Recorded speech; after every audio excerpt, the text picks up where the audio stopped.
Ledakan keras terdengar di dekat Bandara Internasional Erbil pada Senin 14 Juli 2025 dini hari tadi. Saksi mata mengatakan sistem pertahanan udara Amerika Serikat mencegat dan menembak jatuh sebuah drone.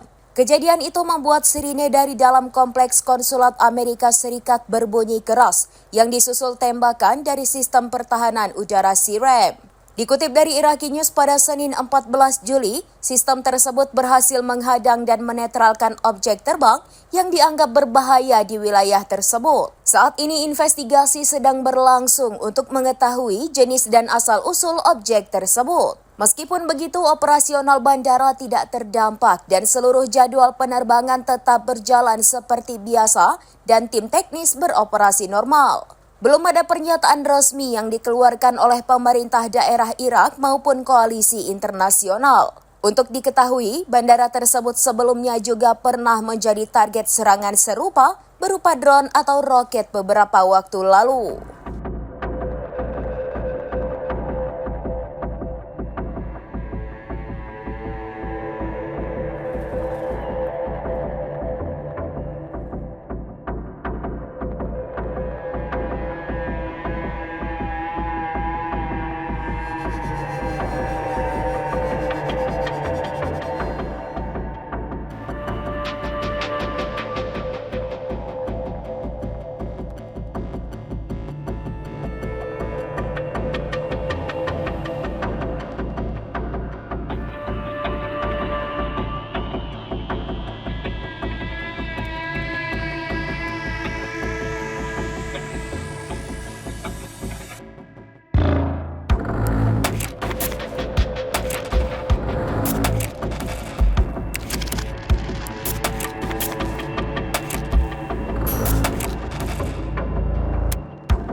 Download Tribun X sekarang, menghadirkan lokal menjadi Indonesia.